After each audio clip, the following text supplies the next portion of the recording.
আসসালামু আলাইকুম। কেমন আছেন আপনারা সবাই? আশা করি ভালো আছেন, সুস্থ আছেন। আলহামদুলিল্লাহ আমরাও ভালো আছি, সুস্থ আছি আলহামদুলিল্লাহ। আপনাদের মাঝে নিয়ে আসলাম ইন্ডিয়ার একটা জনপ্রিয় একটা খাবার ঢোকলা। ঢোকলা কিভাবে বানায়? শুধু হাতে যদি একটা জিনিস থাকে, বেসন।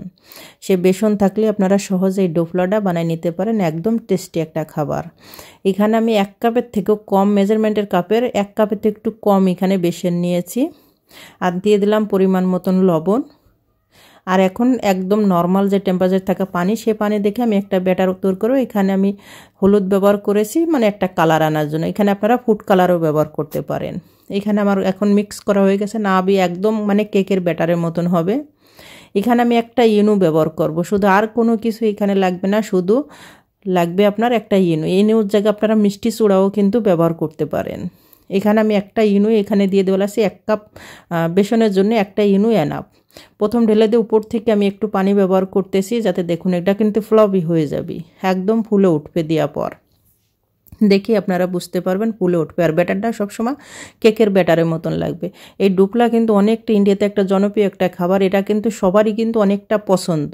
যখন আমার হয়ে গেছে, আমি এখানে রেস্টে রাখার কোনো প্রয়োজন। একটা মন নিয়েছি কেকের, সেখানে একটু তেল ব্রাশ করে নিয়েছি, নেওয়ার পর সোজা আমি মানে দিয়ে দেওয়া লাগছি, ঢেলে দিলাম। এখানে কেকের মতন ট্যাপ করলে এটা জালিদার হবে না। তারপর আমি করে নিয়েছি, তারপরে মাশাল্লাহ পারফেক্টলিভাবে হয়েছে। যদি কোনো বাবল টাবল থাকে, বাবল থাকবে অবশ্যই, আপনারা ট্যাপ না করে এমনিও দিতে পারেন। এখানে আমি একটি স্ট্যান্ড বসাই দিয়ে আগের থেকে পানি গরম করতে দিয়েছিলাম। এখন আমি এখানে ঘুরে ধরে টাইম ধরে কুক করে নেব। বেশি সময় লাগবে না, হয়তো 30-35 মিনিট লাগবে। যত আমি চুলায় কুক করতেছি 30-40, তার ভিতরে এক ফিরে আমি চেক করে নিয়েছি একটু বাকি আছে, সেজন্য আমি আরও 10 মিনিটের মতন কুক করছি। আমার 35 মিনিটের মতন টাইম লাগছে একদম পুরোটা হইতে ঢোকলাটা। দেখুন মাশাল্লাহ হয়ে গেছে। এখন আমি একটু ছুরি দিয়ে একটু ছাড়িয়ে নেব। সঙ্গে সঙ্গে কিন্তু ছাড়িয়ে নিলে এটা ডিমোল হয়ে যাবে। আমি সাইডে রেখে দিবা লাগছি। এখন আমি যাব তরকা লাগাবো এখানে, যত অবশ্যই ঢোকলাতে তরকাটা বেশি ইম্পর্টেন্ট।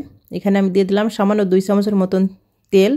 আর এখানে আমি হলুদ সর্ষে ব্যবহার করেছি, আপনারা কালো সর্ষেও ব্যবহার করতে পারেন। 4-5টা শূন্য কাঁচামরিচ আমি এখানে ছিঁড়ে নিয়েছি, মানে করে 2 ভাগ করে নিয়েছি। সেটা এখন খুব সুন্দর করে একটু ফ্রাই করে নেব, যত সময় মরিচ থেকে সুন্দর একটা গন্ধ না ছড়ায়।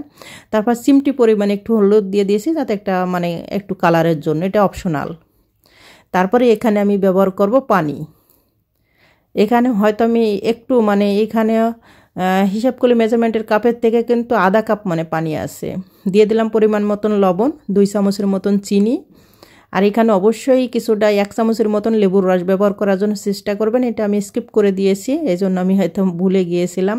এখানে আমি ধনের পাতা ব্যবহার করেছি গার্নিশিংয়ের জন্য। যখন পানিটা ফুটে উঠবে, দেখুন আমার ঢোকলাটা কিন্তু মাশাল্লাহ খুব সুন্দর হয়ে গেছে, খুব সুন্দর হয়েছে। এখন আমি কেটে নেওয়া লাগছে, পিস পিস করে কেটে নেব। আপনাদের পছন্দ মতন আপনারা কেটে নিতে পারেন। দেখুন কতটা সফট হয়েছে, যে মাশাল্লাহ খুব সুন্দর কিন্তু সফট হয়েছে। এখন কেটে নেওয়ার পর যে আমি যেটা তরকারিটা মানে এটা রেখে দিয়েছিলাম, ঢোকলার কিন্তু মেন কারণই কিন্তু এটা। এই পানিটা কিন্তু পুরোটা এখন আমি উপর থেকে দিয়ে দেব। গরম অবস্থায় কিন্তু আপনার দিতে হবে, ঠান্ডা হয়ে গেলে কিন্তু এটা ভিজবে না। দেখুন এখন আমি দিয়ে দিছি, পুরোটা কিন্তু আমার দেওয়া হয়ে গেছে। মাশাল্লাহ মাশাল্লাহ খুব সুন্দর হয়েছে। সহজ একটা রেসিপি আপনাদের মাঝে শেয়ার করলাম, আশা করি খুব ভালো লাগবে। হাতে যদি 2টো উপকরণ থাকে, একটা সিনু আর একটা বেসন, তাহলে সহজে কিন্তু এত পারফেক্টলিভাবে ইন্ডিয়া জনপ্রিয় খাবার এই ঢোকলাটা আপনারা বানাই নিতে পারেন। আর আমার তো খুবই পছন্দের একটা খাবার, আশা করি খুব ভালো লাগবে। ভালো যদি লাগে অবশ্যই লাইক কমেন্ট শেয়ার করে দেবেন, এবং চ্যানেলটা সাবস্ক্রাইব করে রাখবেন নতুন নতুন ভিডিও পাওয়ার জন্য। এতটুকু আশাই করি। আর প্রথম থেকে শেষ পর্যন্ত অবশ্যই ভিডিওতে দেখবেন এবং পাশে থাকবেন আপনারা। সবাই ভালো থাকেন, সুস্থ থাকেন। আল্লাহ হাফেজ।